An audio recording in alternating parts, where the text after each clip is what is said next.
ત્યારબાદ શું કીધું છે મિત્રો કે શોધી કાઢવાનું છે એટલે કે વિચારવાનું છે કે તમારા દાદા દાદી અથવા તો કોઈ વડીલ સાથે વાત કરવાની છે, બરોબર, જ્યારે તેઓ તમારી ઉંમરના હતા ત્યારે, બરોબર. તેઓ ઘરના વપરાશ માટે પાણી ક્યાંથી મેળવતા હતા, અત્યારે કોઈ ફેરફાર છે એમ, બરોબર. ઘણો ફેરફાર જોવા મળશે કે પહેલાના જે તમારા દાદા દાદી હતા તમારા જેવડા હતા તો પાણી આવી રીતે નળમાં અને એમાં નહોતું આવતું મિત્રો, બરોબર. તો એના માટે ભરવા જવું પડતું હતું, બરોબર.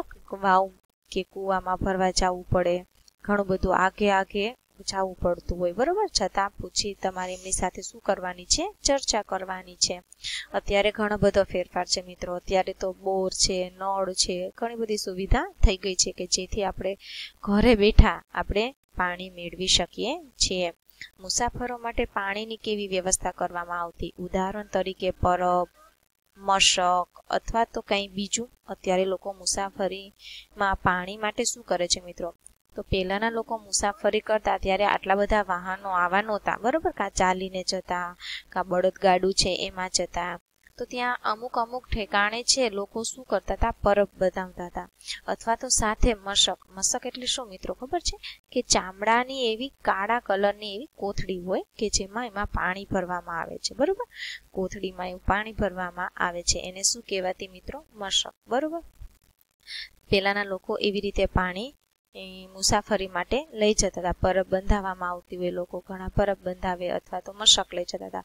અત્યારે લોકો મુસાફરી માટે શું કરે છે મિત્રો, તો અત્યારે તો ઘણી બધી સુવિધા થઈ ગઈ છે આપણને, બરોબર. હવે તો વાહનોમાં આપણને ઘણી બધી સુવિધા મળે છે અને પાણીમાં પણ અત્યારે બિસ્લેરી મળે જ છે કે પાણીના પાઉચ પણ આપણને અત્યારે ઉપલબ્ધ છે લોકોને, બરોબર. પાણી સાથે જોડાયેલા રિવાજ મિત્રો, તો પાણી સાથે રિવાજ પણ જોડાયેલા છે ને કે ગંગા પાણીમાં સ્નાન કરવાથી એવું માનવામાં આવે છે કે પાપ ધોવાઈ જાય છે, બરોબર. પાણી જે છે આવી રીતે સૂર્યનારાયણની પાણી દ્વારા પૂજા કરવામાં આવે છે. છતાં આપણે જોઈ લઈએ અહીંયા રિવાજો કે આજે પણ લોકો જૂના તળાવો છે, ધરાવો છે, બરોબર, વાવ અને વહેડાઓમાંથી પાણી મેળવે છે. તો ઘણા બધા તહેવારો અને રિવાજો પાણી સાથે જોડાયેલા છે. કોઈ જગ્યાએ જ્યારે તળાવ વરસાદના પાણીથી ભરાઈ જાય ત્યારે લોકો તળાવની આજુબાજુ ઉજવણી કરવા કે જળ વધાવવા ભેગા થતા, બરોબર. એવી માન્યતા છે. વરસાદનું પાણી આવે અને તળાવ ભરાઈ જાય તો જળની શું કરતા, ઉજવણી કરતા, તળાવની આજુબાજુ ઉજવણી કરતા લોકો, બરોબર. અને પાણીને વધાવે એમ પૂજા કરતા પાણીને. આ ચિત્રમાં ઉત્તરાખંડમાં રહેતી નવોઢા એટલે મિત્રો કે નવ પરણેલી સ્ત્રી છે, એને શું કહેવાશે, નવોઢા. ક્યાંનું છે, ઉત્તરાખંડ છે, બીજું રાજ્ય છે, બરોબર. ગુજરાત સિવાયનું રાજ્ય છે, બીજું રાજ્યનું નામ છે ઉત્તરાખંડમાં રહેતી નવોઢાને જુઓ. લગ્ન પછી તે નવા ગામમાં આવી છે અને તે ઝરણા અથવા તળાવને પગે લાગે છે. ભારતની ગ્રામ્ય સંસ્કૃતિમાં લોકો પહેલા વરસાદનું પાણી જ્યારે નદી કે તળાવમાં આવે ત્યારે તેને વધામણાનો ઉત્સવ કરી પૂજા કરે છે મિત્રો. અહીંયા આપણને એક ચિત્ર દેખાય છે કે જે ઉત્તરાખંડનું છે અને એક નવોઢા છે કે જે નવ પરણેલી સ્ત્રી છે અને તે ઝરણા અથવા તળાવને શું કરે છે, પગે લાગે છે, બરોબર. શહેરોમાં આ રિવાજનું રસપ્રદ રૂપ જોઈ શકાય છે. નવોઢા ઘરમાં પાણીના નળની પૂજા કરે છે, બરોબર. શું આપણે પાણી વગર આપણા જીવનની કલ્પના કરી શકીએ, બરોબર? ના, પાણી વગર આપણા જીવનની કલ્પના શક્ય જ નથી મિત્રો, બરોબર. પાણી છે જ તો જ આપણું જીવન છે. એટલા જ માટે કહ્યું છે કે જળ એ જીવન. જો તમે જળને બચાવશો એટલે કે પાણીને બચાવશો તો પાણી તમને બચાવશે.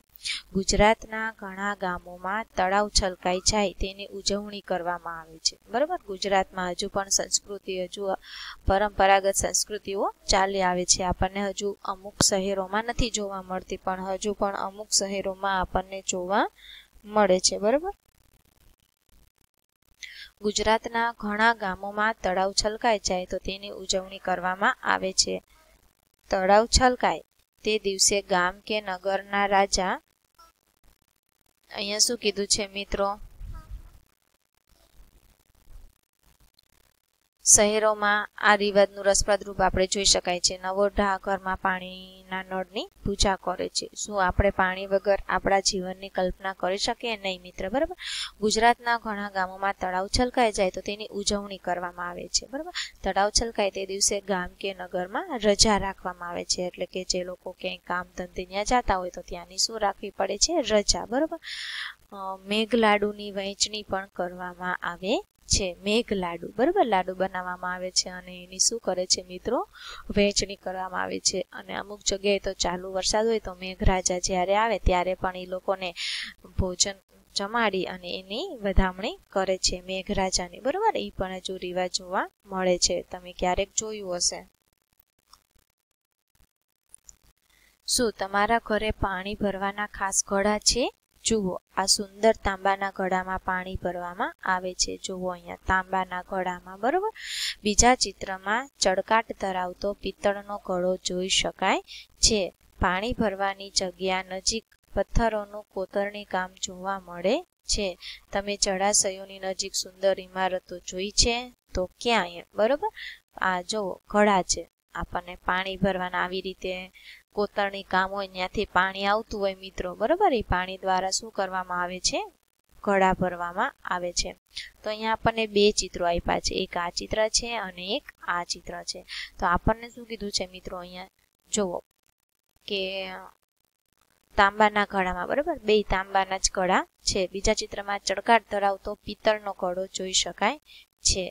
જો આ છે તાંબાનો ઘડો અને આ છે પિત્તળનો ઘડો. પિત્તળ હોય થોડુંક પીળાશ ઉપર હોય, તાંબુ છે એ થોડુંક આ ટાઈપનું હોય છે, બરોબર.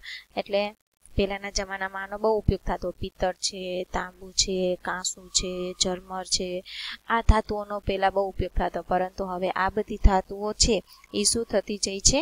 નાશ થતી જાય છે, બરોબર. તો આપણને અહીંયા બે પ્રકારના ઘડા જોવા મળે છે, જેથી કરીને આ ઘડામાં આપણે પાણી ભરી અને આપણે આપણા ઘરે લઈ જઈ શકીએ છીએ મિત્રો, બરોબર. ત્યારબાદ શું કીધું છે મિત્રો? વિચારવાનું કીધું છે, શોધી કાઢવાનું કીધું છે કે તમારી શાળા અથવા ઘરની નજીક કોઈ તળાવ, કૂવો કે વાવ છે, તેની મુલાકાત લો અને તેના વિશે વધારે જાણવાનું છે, બરોબર. તે કેટલું જૂનું છે, તે કોણે બંધાવ્યું, જો હોય તો હા, ન હોય તો ના, બરોબર. કદાચ હોય, ઘરની આજુબાજુ નજીક હોય જ તે, બરોબર. કા નદી હશે, કા તળાવ હશે, કા કૂવો હશે, તો ઈ કોણે બંધાવ્યું છે, કેટલું જૂનું છે, તેની આસપાસ કેવી ઇમારતો છે એની ચર્ચા કરવાની છે. શું તેનું પાણી ચોખ્ખું છે? તેને નિયમિત સાફ કરવામાં આવે છે? તે પાણી કોણ વાપરે છે? તે જગ્યાએ કોઈ તહેવાર મનાવાય છે મિત્રો? આજે ત્યાં થોડું પણ પાણી છે કે તે સુકાઈ ગયું છે, બરોબર. આ વિશેની તમારે ચર્ચા કરવાની છે. પશુઓને પાણી પીવા માટેના હવાડા તમારા ગામમાં છે? ક્યાં ક્યાં? મિત્રો અહીંયા તો આપણે સિટી છે એટલે કે એવા આપણને હવાડા જોવા મળતા નથી, પરંતુ ક્યારેક તમારે ગામડે જવાનું થાય મિત્રો તો હા, પશુઓને પાણી પીવા માટેના હવાડા હોય છે, બરોબર. જેમાં પશુઓ શું કરે છે? પાણી પીવે છે, બરોબર. તો અહીંયા સિટીઓમાં કે શહેરોમાં આપણને જોવા નથી મળતા, પરંતુ ગામડામાં હજુ પણ છે. જે ગામનું પાદર આવતું હોય ત્યાં આવા હવાડા રાખવામાં આવે છે, બરોબર. ત્યારબાદ છે કે વિદ્યાર્થીઓને જણાવવાનું છે કે આપણે ત્યાં પાણી મેળવવાના સ્ત્રોતો જેવા કે કૂવા છે, વાવ છે, તળાવ વગેરે પવિત્ર માનવામાં આવે છે.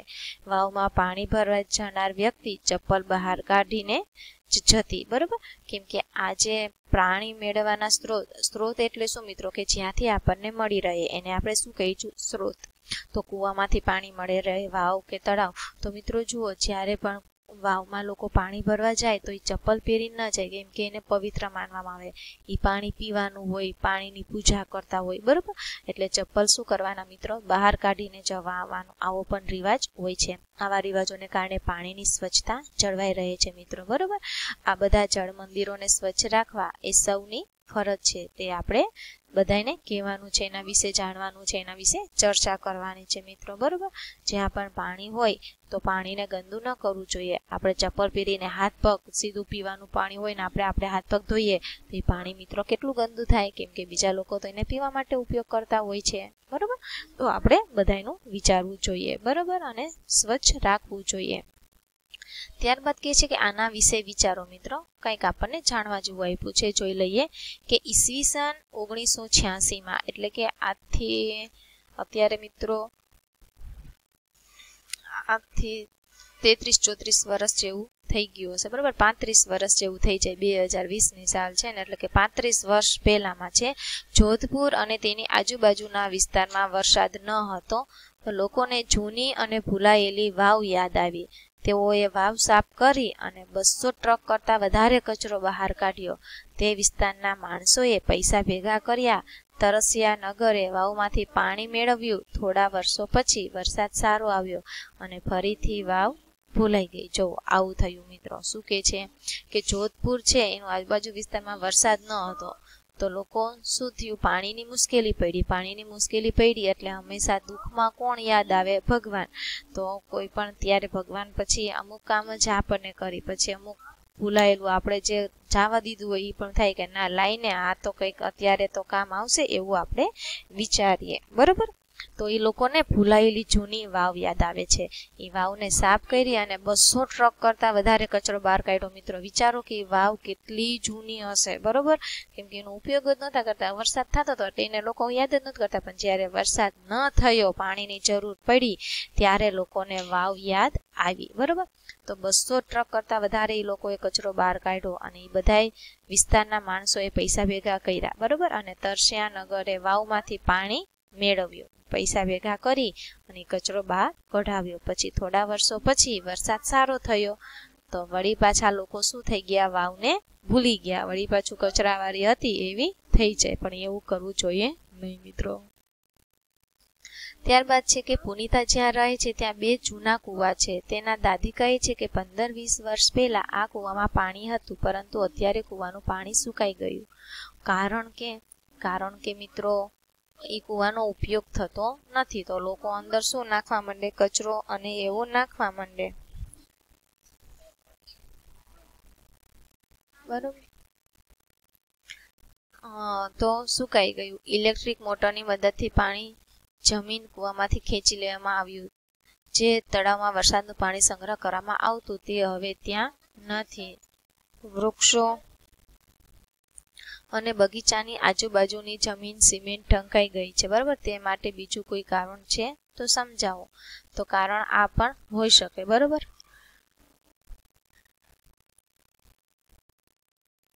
જ્યાં કૂવા હોય છે તો લોકો જે ખેડૂતો હોય છે, ખેતીવાળા હોય છે, તો ઇલેક્ટ્રિક મોટરની મદદથી પાણી શું કરે છે? ખેંચી લે. એટલે કે એમાં પાણી શું થાય મિત્રો? સુકાઈ જાય. પાણી શું થાય? સુકાઈ જાય છે, બરોબર. એટલે એ પણ હોઈ શકે. પછી સંગ્રહ કરવામાં આવતું નથી,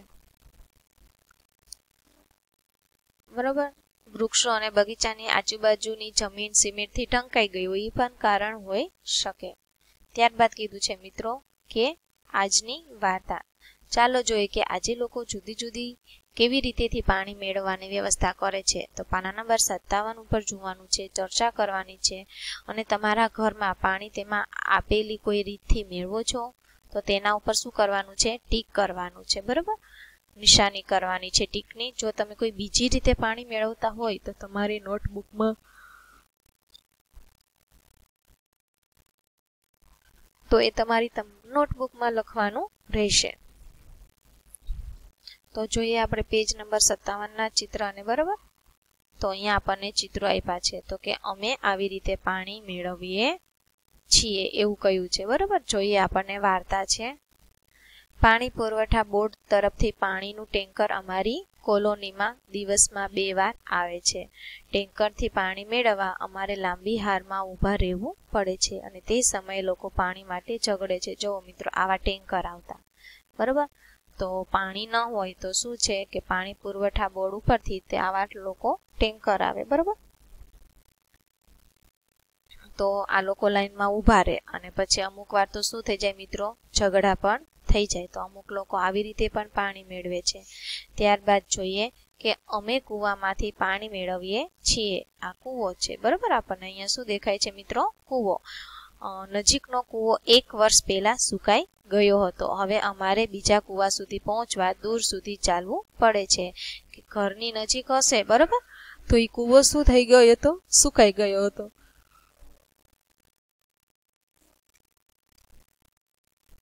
આ કૂવો છે એ થોડોક દૂર છે, તો પાણી ભરવા માટે લોકોને ક્યાં જવું પડે છે? થોડુંક દૂર જવું પડે છે. ત્યારબાદ અહીંયા આપણને